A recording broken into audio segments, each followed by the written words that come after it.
की अपील करें। माफी चाहूंगा हमारे भाई, मेरा एक वक्तव्य जो बाकी रह गया था, पिताजी पिछले आ गए थे, अब मैं और अच्छे से समझाऊंगा। बचपन से मेरे पिताजी ने एक चीज सिखाई, 100 घोड़ों की लड़ी अच्छी और 100 घोड़ों से 10 चीतों की लड़ी अच्छी और 10 चीते से 50 शेर की लड़ी अच्छी। फैसला आपके हाथ में है। नौजवान साथियों, 50 शेर को सदन में बिठाना है या हम भेड़ियों को जो इस आस में बैठे देश और प्रदेश को किस तरह से दोनों हाथों से लूटेंगे। जय हिंद, जय भारत। साथियों, आज हमारे बीच में भारतीय जनता पार्टी के गौर लोकप्रिय प्रत्याशी बड़े भाई विनोद झाड़ा जी, भाई मुकेश जी, सम्मानित मंच, सामने बैठे बुजुर्गों, नौजवान साथियों, प्यारे बच्चों, मातृशक्ति, आप सबको बड़ी स्टेज पे आवाज बोलते हो, आप पता को यार, आप सबको एक बात बताना चाहता हूं।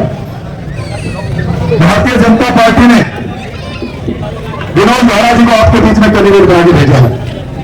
साथियों, विनोद झाड़ा जी को चुनना इसलिए जरूरी है कि आप लोग के सामने जो प्रत्याशी है उसके चारों ओर एक ऐसी लहर घूम चुकी है जो शहर की शांति को भंग कर सकती है। शहर की सुंदरता भी तब काम आएगी जब शहर में अमन और शांति होगी, और अमन और शांति के लिए छत्तीस बिरादरी की भारतीय जनता पार्टी की सरकार बनाना जरूरी है।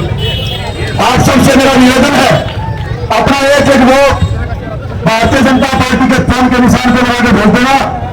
अब की बार नायब सैनी जी ने वादा किया है, जब मैं मिलने गया तो मुझे वादा किया है कि विनोद झाड़ा जी को की बार नंबर वन का कैबिनेट मिनिस्टर बनाने का काम होगा।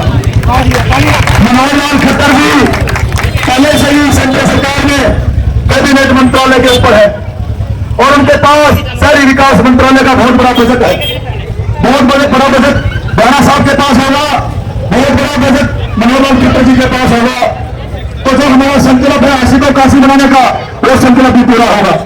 साथियों, अब बहुत ज्यादा टाइम अभी लेट हो चुका है, आपके पास भी मेरा टाइम है और आगे अभी 10 से ज्यादा कार्यक्रम बाकी है।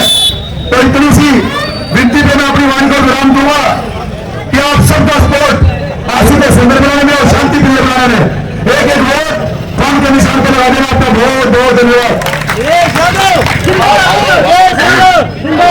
बहुत बहुत धन्यवाद। भाई नरेश जी वैसे तो बहुत अच्छा बोलते हैं, लेकिन समय की मर्यादा है, कार्यक्रम बहुत।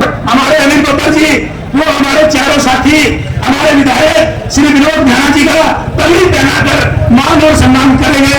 मैं प्रार्थना करूंगा कि बस समय का ध्यान रखें, क्योंकि बहुत कार्यक्रम है, लगभग दर्जनों कार्यक्रम अभी भी हमारे बीच में है। जल्दी से जल्दी आयोजक मंडली सम्मानित के लिए आ जाए। आपकी रुकनी नहीं चाहिए।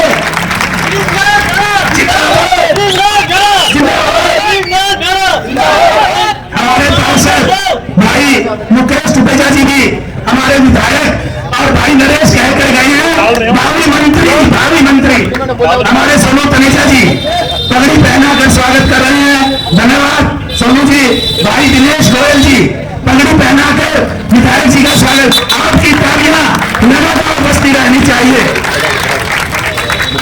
हमारे भाई प्रदीप गानी जी पगड़ी पहनाकर विधायक जी का स्वागत कर रहे हैं। धन्यवाद। हमारे पार्षद प्रतिनिधि मुकेश टुटेजा जी विधायक जी को पगड़ी पहनाकर मान और सम्मान कर रहे हैं। धन्यवाद।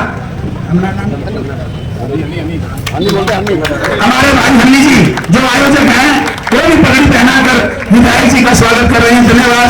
हमारे किरियाना एसोसिएशन के प्रधान श्री चंद्रदास कंसारी जी भी विधायक जी को पटका पहनाकर स्वागत करेंगे। जोरदार तालियां। और जिनको आप लंबे समय से इंतजार कर रहे थे, विनोद झाड़ा जी, वो आए और आपसे वोटों की अपील करें। आप एक जोर से नारा लगाएं, बब्बर से विनोद झाड़ा जिंदाबाद। धन्यवाद श्री विनोद झाड़ा जी। आज के कार्यक्रम के आयोजक नाम लूं उससे पहले आप मेरे साथ जोरदार जयकारा लगाएंगे। भारत माता की। भगत सिंह रोड पे सभा चल रही हो और आवाज इतनी धीमी हो, बड़ी नहीं बात। भगत सिंह जी का नाम ही बहुत बड़ा है। भारत माता की। भारतीय जनता पार्टी जिंदाबाद, भारतीय जनता पार्टी जिंदाबाद, नरेंद्र मोदी जिंदाबाद, नरेंद्र मोदी जिंदाबाद, नायब सैनी जिंदाबाद, नायब सैनी जिंदाबाद। जय श्री राम, जय श्री राम। आज इस कार्यक्रम के आयोजक हमारे बहुत ही अजीज दिनेश गोयल जी, अनिल रावल जी, सोनू तनेजा जी, अनिल बब्बर जी, हमारे यहाँ की पार्षद सुनीता टुटेजा जी, हमारे पार्षद प्रतिनिधि हमारे भाई मुकेश टुटेजा जी, यहाँ उपस्थित हमारे बहुत ही घनिष्ठ मित्र डाली प्रदीप गर्ग जी, हमारे हांसी मंडल के अध्यक्ष भाई अशोक डालिया जी, मेरे साथ कंधे से कंधा मिला करके चल रहे ऐसे हमारे भाई राजेश ठकराल जी, उपस्थित सभी अरविंद चौधरी जी, मनोज सैनी जी, उपस्थित सभी वर्षित अग्रवाल जी, अब जिनके नाम रहेंगे सारे जी,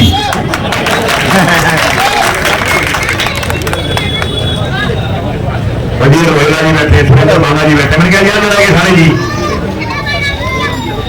विनोद जी, बबलू जी और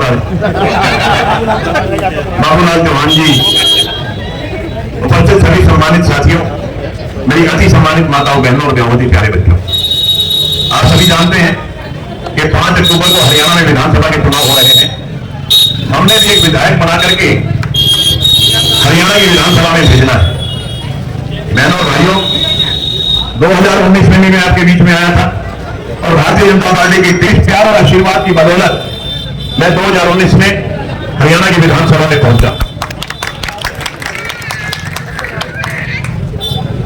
जो ड्यूटी आपने मेरे जिम्मे लगाई, जो जिम्मेवारी आपने मेरे जिम्मे लगाई, उस जिम्मेवारी को मैंने, मेरी समझ में तो मैंने पूरी तरह से निभाया और हर वो काम जिसकी मैं जरूरत समझता था कि हासिल के लिए जरूरी है, वो काम करने और करवाने का प्रयास किया। साथियों, आज एक बार फिर आपके बीच में आया हूं। भारतीय जनता पार्टी ने मुझे आपके बीच में भेजा है कि आप हांसी हल्के की जनता के पास जाइए और कमल के फूल को खिलाने का काम कीजिए। साथियों, मैं आपसे निवेदन करता हूं, आज आपके पास 2 विकल्प हैं। एक कांग्रेस पार्टी, कांग्रेस पार्टी की सरकार आपने 2005 से लेकर के 2014 तक बखूबी देखी। मैं भी विधायक था, मैं सीपीएस भी था। 2005 से लेकर के 2014 का समय जब याद आता है तो रोंगटे खड़े हो जाते हैं। ये सही है कि मैं एमएलए था, मगर एमएलए कुछ भी नहीं होता, होता वही है जो मुख्यमंत्री करते हैं, जो मुख्यमंत्री की नीयत होती है। एमएलए तो आपकी आवाज उठा सकता है, रो सकता है, चिल्ला सकता है, मगर मुख्यमंत्री की मर्जी है, माने माने ना माने ना माने, सरकार तो मुख्यमंत्री चलाता है। 2005 से लेकर के 2014 तक का समय आपने देखा, न केवल देखा बल्कि भूलता।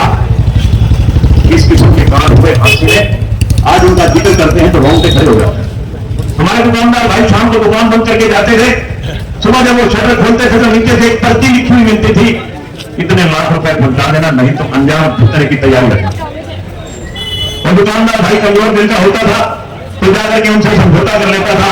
10 लाख की डिमांड होती थी, 2, 4, 5 लाख में काम चला आता, किसी को जिक्र भी नहीं करता था। अगर कोई दुकानदार भाई जिसकी ताकत नहीं होती थी देने की या थोड़ा सा मजबूत होता था तो वो हमारे जैसे पास आता था, एसपी के पास जाता था, थाने में जाता था और कई बार हमारे व्यापारी भाइयों को अंजाम भुगतना पड़ा। हमारे सामने की बात है, उन समय को मैं जिक्र नहीं करना चाहता, आगे लंबा बोलूंगा तो अच्छा नहीं लगेगा। 2014 में इस देश और प्रदेश में भारतीय जनता पार्टी की सरकार बनी। मैं तो समझता हूं कि हांसी का सौभाग्य, इन्होंने हांसी का इलाज किया है। उन्होंने सबसे पहला इलाज जो किया, हांसी को पुलिस जिला बनाने का काम किया और हांसी के पुलिस जिला बनते ही क्राइम पे कंट्रोल हुआ। आज भगवान की कृपा से मेरा हांसी सुख शांति अमन चैन से जी रहा है। आज हमारे दुकानदार बढ़िया ढंग से दुकानदारी कर रहे हैं। वो समय था जब शाम को 7 बजे बाजार बंद हो जाते थे और हम अपने बेटों को भी कहते थे बेटे बाहर नहीं निकलना, डर था, भय का एक साया था। आज हमारी बेटियां भी रात के 11 बजे बेखौफ निडर होकर के बाजार में जाती हैं, पार्कों में घूमती हैं, शाम को अपने पति के साथ हमारी बेटियां बाजार में बड़े आराम से घूमती हैं, कोई डर नहीं है, कोई भय नहीं है। ये केवल और केवल भारतीय जनता पार्टी की देन। मैं कहता हूं कि भगवान वो दिन दोबारा ना दिखाए, मेरी हंसी को इतना भयभीत होना पड़े। साथियों, जहां मैं भारतीय जनता पार्टी और कांग्रेस पार्टी की बात करता हूं, वहां मैं ये भी बात करता हूं कि अगर किसी ने समान विकास करवाया, जिस जिले का मुख्यमंत्री होता था कांग्रेस पार्टी के टाइम में, उसी जिले का विकास होता था। बाकी जिले तो विकास से अछूते रह जाते थे। खर्ची और भर्ती से नौकरियां मिलती थी, एमएलए नौकरियां लगवाते थे, पैसे से नौकरियां बिकती थी। भारतीय जनता पार्टी की सरकार ने आकर के बिना खर्ची बिना भर्ती नौकरी का देने का काम किया। सबका साथ सबका विकास, हरियाणा एक, हरियाणवी एक, ना जात पात, ना राजनीतिवाद, ना कोई परिवारवाद, ना कोई इलाकावाद, पूरे हरियाणा में समान रूप से विकास हो रहा है और पूरे हरियाणा में मेरिट के आधार पर नौकरियां दी जा रही। आज नौकरी लेने के लिए किसी एमएलए के दरवाजे पर माथा नहीं टेकना पड़ता जाके, आज नौकरी लेने के लिए किसी एमपी के पास नहीं जाना पड़ता। जो बच्चा पढ़ेगा, जो बच्चा मेरिट में आएगा, उसकी नौकरी कोई खा नहीं सकता, और जिसकी मेरिट नहीं आएगी उसकी नौकरी कोई लगा नहीं सकता। ये भारतीय जनता पार्टी का नियम। तो दोस्तों साथियों, आज अगर मैं विकास की बात करता हूं, पूरे हरियाणा में समान विकास हुआ है और उस विकास में मेरा हाथी हल्का भी अछूता नहीं रहा। ईमानदारी से बताइए, आपको आज से 5 साल के पहले के हाथी और आज के हाथी में कोई फर्क नजर आता है? ईमानदारी से बताओ, कोई फर्क नजर आता है 5 साल पहले का हाथी और आज के हाथी में? आज हाथी में विकास नहीं हुआ। विकास मेरे और आपके कहने से नहीं, विकास अपने मुंह से बोलता है। आज आप हिसाब से आइए, जब हाथी में एंटर करते हैं, चमचमाती लाइटें, 4 लेन, गीता चौक, फिर अशोक स्तंभ चौक, फिर आगे फुवारा चौक, इसी तरह से आगे आपके यहाँ अम्बेडकर चौक नया बन रहा है, उधर जेसीआई चौक बन रहा है। एक से एक बढ़िया चौक जो हाथी में कभी बने नहीं थे, इस दौरान में बने। आपकी बढ़िया से बढ़िया सड़कें, आपका बढ़िया रेस्ट हाउस, आपकी बढ़िया सेक्रेटरीट, ऐसे ऐसे काम। आज एक नया वाटर वर्क्स बनवाने का काम किया हमने, नया वाटर वर्क्स बन रहा है, नया बिजली घर बन रहा है, जो 70 साल से पुराना बिजली घर था उसको हमने नया बनवाने का काम किया। आने वाले 3-4 महीने में वो बिजली घर तैयार हो जाएगा, फिर आपको कभी भी बिना रुकावट बिजली मिलेगी, ये मेरा दावा है। बुजुर्गों और साथियों, मैं देखता था कि मई और जून में हमें पानी की राशनिंग करनी पड़ती है, हमारे नलों में पानी नहीं आता, हमारी माताएं बहनें परेशान हो जाती हैं कि 2-2 दिन पानी नहीं आया, गर्मी में पानी की खपत बढ़ जाती है और पानी आता कम है। मैंने माननीय मुख्यमंत्री जी से प्रार्थना की कि माननीय मुख्यमंत्री जी, मेरा 82 महीने पानी की राशनिंग से रहता है।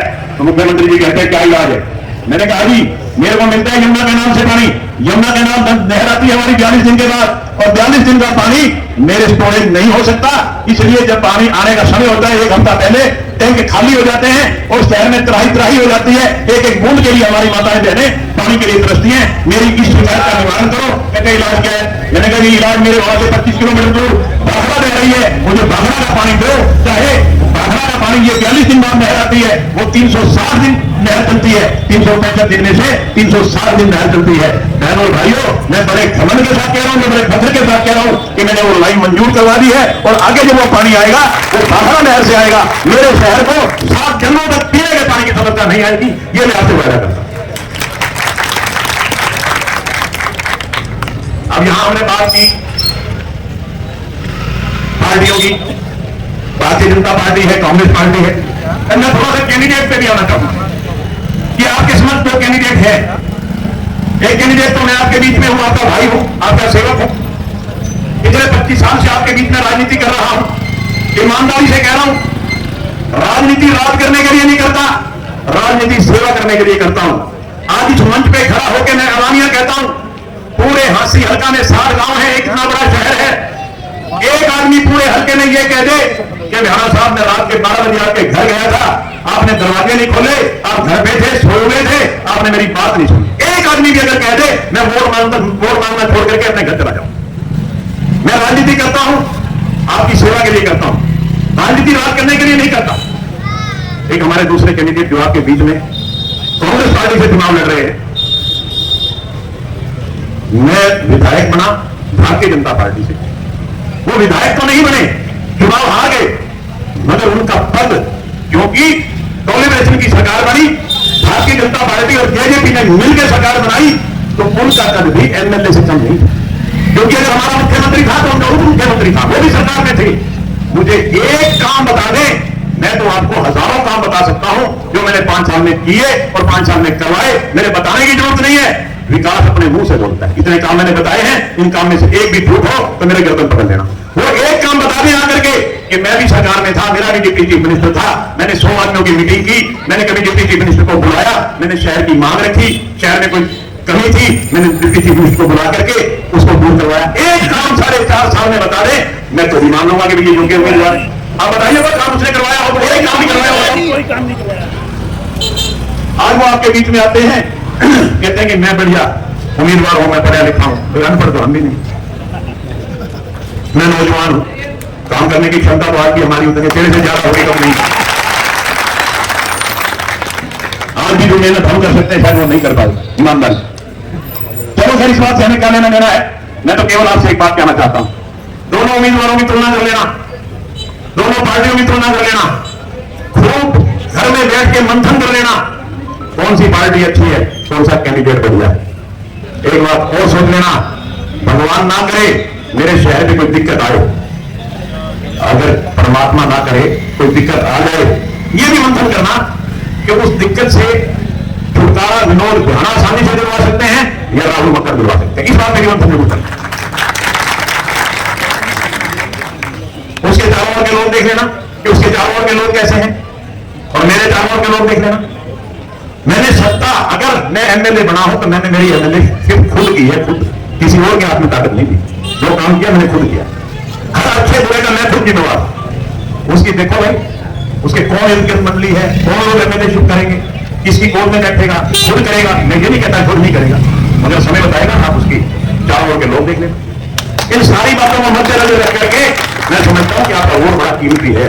आपका वोट सरकार बनाता है, आपका वोट आपके शहर का भविष्य फिक्स करता है, आपका वोट आपके बच्चों का भविष्य फिक्स करता है कि आपके दिन, आने वाले दिन कैसे दिन होंगे। इन सारी बातों पर मंथन करके 5 तारीख को अपने वोट का प्रयोग करना। अगर मेरी बातों में थोड़ा सा दम लगे तो कमल के फूल का बटन दबा देना, यही मेरी आपसे प्रार्थना है। आप सबका बहुत बहुत धन्यवाद। जय हिंद।